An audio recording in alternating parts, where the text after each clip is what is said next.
Well, what is good, everybody? This is the Maine Hockey Report brought to you by the Hockey Podcast Network. I'm your host, Benjamin Kennedy. Happy Memorial Day weekend to you all out there. Hope you all have a little extra time off this weekend, chance to reconnect with family and friends, hopefully a chance to unwind a little bit and relax. Of course, on Memorial Day weekend, it's always hard for me not to think about my grandfather, Pat Bowden, who served in World War II. We, of course, lost him a few years ago. He was 96 or 97 in that ilk. He lived a really good, healthy life. One of my favorite humans, absolutely. One of the favorite people in my life. I miss him and my grandmother both very, very dearly. But it was my grandfather. We called him Bunka affectionately. That was his name. He's the guy that got me into sports. Not so much hockey, but he's the guy that got me into becoming a fan of sports. You know, years ago when we were all little, one of my mom's side hustles was she would make Christmas trees and Christmas garland. So every kind of October, November, we would spend most weekends out at the farm. They had a couple hundred acres of property. So mom would go out and be out there picking brush. And I'd go out for 5 or 10 minutes thinking I was going to be a big help. And I was like, nah, this is way too much work, Mom. I'm out of here. I'd go back into the farmhouse and sit with my grandfather and watch football. That was really the first sport I believe we really kind of bonded over. And, as a little guy, I'd sit there and he taught me all the ins and outs about the game and what the offensive line, defensive line, and what four downs was, all that kind of stuff. And, and then it trickled into baseball, and I, really kind of fell in love with baseball through him, and a little bit of basketball too. But it was those Saturdays and Sundays sitting in the living room with him, watching football, watching basketball, watching baseball that made me the sports fan I am today. Now, oddly enough, when it came to hockey, for as much of a rough and tumble guy as he was, he didn't like hockey. He thought it was not a very gentlemanly sport. He thought too much fighting. If they, decided to actually play the game and not fight all the time, I'd pay attention. Of course, this was back in the 80s when there was a lot more fighting than there is today. I think he would probably appreciate the game more now than he did back then. But of course, funny story I have with my grandfather is when I was just got done with my freshman year of college. I studied history in college. So I came back for the summer and having a chat with him down at the camp. We had a lake at a camp, still have it actually. Family still has it. And we were talking about World War II. I thought, I got a little knowledge in me. Now I'm going to go challenge my World War II veteran grandfather on some things. And we got talking about the morality behind the atomic bombs. And was it morally justified? Was it morally right? How do you gauge value of life versus, one group versus another? And he shut me up very, very quickly. I had all these talking points and things I was going to throw at him. And he looked right at me and said, Ben, I was sitting on a ship in the Philippines and we were waiting. And if those bombs didn't get dropped, we were going to be the first wave hitting Japanese waters. He's like, Ben, there's no way we make it out of there alive. So you're welcome. You're here because we dropped those atomic bombs. Man, I shut up real quick, didn't I? I thought I was some young, smart whippersnapper. Man, the old man put me right in my place. But so just miss him. And it's obviously weekends like this where, you think about him and you miss him a little bit more. So anyway, hope everybody, again, can enjoy the holiday and, again, a time to remember those that we've lost and those that served. So thank you to all those veterans and all those that served out there. Of course, we did have some news from the Maine Mariners. No off days for the Maine Mariners organization after losing that Game 7 in the second round. Just a couple of days ago, it was announced that CEO Adam Goldberg is leaving the organization. And I'm going to read the press release that was put out a couple of days ago. The Maine Mariners today announced that Adam Goldberg will step down from his role as chief executive officer and alternate governor at the end of May to pursue other opportunities. Goldberg has been an integral part of the Mariners organization, playing a key role in bringing professional hockey back to Maine and helping to reestablish the Mariners as a vibrant presence in the community. His leadership, vision, and commitment have been instrumental in building a strong foundation for the team. Adam has been central to an incredibly important chapter for the Maine Mariners as Dexter Payne, owner and chairman of the Mariners. His leadership and vision were critical in bringing the Mariners back to Maine, and his impact to the organization and the community will be long-lasting. We are grateful for his service, years of service, and many contributions, and we will wish him continued success in his next chapter. Goldberg will continue in his role through the end of May and will work closely with the organization to ensure a smooth transition. Additional updates regarding leadership plans will be shared in due course, which of course is our way of saying we really don't know what's coming up next, but we will share it when we're able to. I was a little bit surprised by this. Adam, well regarded within the organization, well regarded in the league. Of course, he was executive of the year, I think 2 years ago, I think it was, or last off season, I think he won that award. So a little bit of a surprise, but, wish Adam well. He was a great leader here in Maine. I know that, a lot of people there in the organization will miss him, and it'll be curious to see where he goes off to next. But job well done, as the article says there, helped, establish pro hockey back in Portland, and been nothing but a success since the Mariners have arrived. So let's look at a couple other things now around the ECHL. Of course, there's a lot of affiliation changes that we are starting to see, and there's at least one more to come right now. But some things will definitely look a little bit different. You have Jacksonville that is now going to be affiliated with Minnesota. They were, I believe, Buffalo before that. Of course, the story there, we know the Iowa Heartlanders have suspended play for next season. So Minnesota was looking for a new ECHL affiliate. It was such a nice fit for them because they had the Heartlanders, and they had the Iowa Wild, and Minnesota, all right there, very geographically kind of tight. But Jacksonville picking up that Minnesota affiliation. Of course, you have the newcomer there, the New Mexico Goatheads coming into the league. They will be Colorado Avalanche ECHL affiliate. And really the big change here in the East is the team from Utah coming over here to play in Trenton, New Jersey. And they will be joining the North Division. They will now be the New York Islanders affiliate. And of course, oddly enough, their AHL club moving as well. Bridgeport, as we know, moving up to Hamilton, Ontario. So everything new for the Islanders minor league affiliates this coming year. And as we know, the Islanders have been affiliated with the Worcester Railers, our big rival, for a number of years now. So where does that leave Worcester? At the time of recording here, there has not been an official announcement yet, but all indicators suggest that it will be the Buffalo Sabres. It does seem to make sense that it would go in that direction.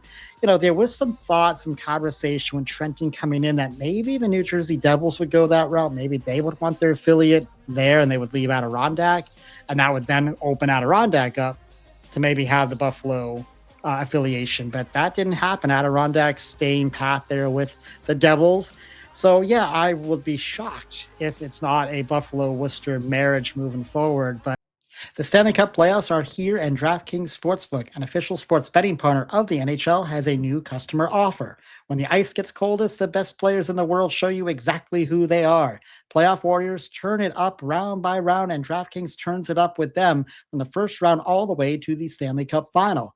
Bet player props, bet live. From the opening faceoff to the final horn, every moment matters. New DraftKings customers bet just $5 and you'll get $100 in bonus bets instantly. Download the DraftKings Sportsbook app and use code THPN so you're ready for the moment. That's code THPN. Turn $5 into $100 in bonus bets instantly. In partnership with DraftKings, the crown is yours. Gambling problem? Call 1-800-GAMBLER or 1-800-MY-RESET. New York, call 877-8-HOPE-NY or text HOPE-NY. Connecticut, call 888-789-7777 or visit ccpg.org. On behalf of Boot Hill Casino in Kansas, wager tax pass-through may apply in Illinois. 21 and over in most states. Void in Ontario. Restrictions apply. Bet must win to receive bonus bets which expire in 7 days. Minimum odds required. For additional terms and responsible gaming resources, see sportsbook.draftkings.com/promos. Limited time offer. Looking at the Kelly Cup playoffs, of course, unfortunately, our Maine Mariners no longer in it, but we do have 2 games done in each series. Looking out west, it is a 1-1 series between Fort Wayne and Kansas City. It was Kansas City getting that game won 5-1, and then Fort Wayne answering back in game 2, winning 4-3. So they are tied up at 1 game apiece. They get back started tomorrow night, Monday night, 7:35 Eastern at Fort Wayne.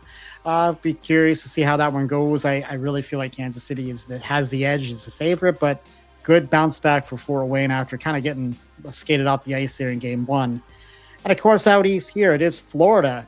2-0 right now over Wheeling. Two very close games. I have not watched either game, so I really won't speak to them. But just looking at the little bit I've seen, of course, Florida winning game one 2-1. And then that game two, 1-10. So both one goal affairs. So Florida, a big lead there, 2-0. That series will kick off or restart, I would say, Wednesday, May 27th. That'll be back at Westbanco Arena in Wheeling. 7:10 puck drop for game three, and then Friday for game four. And we'll see if Wheeling can extend it, if they can win one of those two games to keep their season alive. A little bit of news out of Boston as well this week for the Boston Bruins. Assistant coach Jay Leach will not be coming back next year, looking like his contract not being renewed. So some change coming there for the Bruins. Leach was long thought of to be an heir apparent maybe to Bruce Cassidy when he was down there in Providence. He was highly regarded, left the organization, went up to Seattle, I think for just a year, maybe 2 years as an assistant. Pretty sure it was Seattle. And then, of course, came back and was here with Monty, and then stayed on when Marco Sturm took over. Of course, he had Chris Kelly, he had Leach, kept both of those guys on and had to fill that one position. Of course, Sacco had been an assistant, took over from Monty. The Bruins never replaced that position. So there was that one opening where Steve Spott came in from Dallas, did a tremendous job running the special teams, and, just was awesome there behind the bench with Sturm. So an opening there, it'll be very, very interesting to see what direction Sturm wants to go with this opening. And there's a lot of talk, does Chris Kelly hang around? Maybe there's more changes to come, but, and I'll be curious about Jay Leach too. I think, still a young guy and, has, I think, a good reputation around the league. And, did get some interviews. He did interview for the head coach job here in Boston a year ago, and he's on some of those lists. So now you wonder, does he go and get another assistant job someplace? Does he go back to the American League and get a head job? Something to be watching, something to be mindful of. But we will kind of keep our eyes on that. Yeah, see what Boston decides to do here with this opening. And, of course, we do have the NHL Stanley Cup conference finals underway. Of course, we have Colorado and Vegas going tonight. This series probably not going the way a lot of people thought. It's the Golden Knights with a 2-0 series lead. They're playing game three tonight back in Vegas. That gets started at 8 p.m. Eastern. That will be on ESPN. Of course, no Cale Makar for games 1 and 2. I did not see an update before I came on. I quite honestly didn't look to see if Cale was going to be out there. Man, if he can't go for game three with that shoulder, there's something really, really wrong, man. They need him out there bad. This is just a different looking Colorado team without him out there. It just is. And I'll give Vegas all the credit in the world. They've answered the bell. They've, playing their best hockey at just the right time. So suddenly it's a must win for Colorado. We just did not think that we would be saying that here in game three, but this is really a must win. You cannot, I don't care who you play, you can't get down 3-0. And Vegas, they're not like there's some slouch. Like, they didn't have the best regular year. We know that. We know Cassidy got fired. We know all the fallout from that, but this is a good hockey team. This is not just a snuck in as a wildcard 2 type of team. It's a darn good hockey team that has a lot of top end talent. They're getting really good goaltending out of Hart right now. And I think that's really been a big difference in this series is the Blackwoods and Wedgwoods of the world haven't been stepping up. And of course, when you have no Makar out there, that hurts you. And Hart's been the better of the goaltenders in this series so far. So that's where we are there. And of course, it was last night, Carolina out east, tying up that series with Montreal. Got the overtime win. I think it was Nick Ehlers getting that overtime winner there. I was sound asleep in bed. I was not watching that one. But, I think if you're Montreal, you've done what you had to do. You got to win in Carolina. You took home ice away. You were right there with an opportunity to take both, which would have been incredible. But I think, for Montreal, they should be feeling really good about themselves, feeling really good about what they've done so far. I do think Carolina wins the series, but impressed by what Montreal's been able to do so far. So we got the Avalanche and the Knights tonight, and then it will be tomorrow at 8 p.m. The Hurricanes and the Canadiens back up there in Montreal. That's an 8 p.m. Eastern start. That's on TNT, and should be a lot of fun. So we have some Memorial Day hockey to keep us entertained.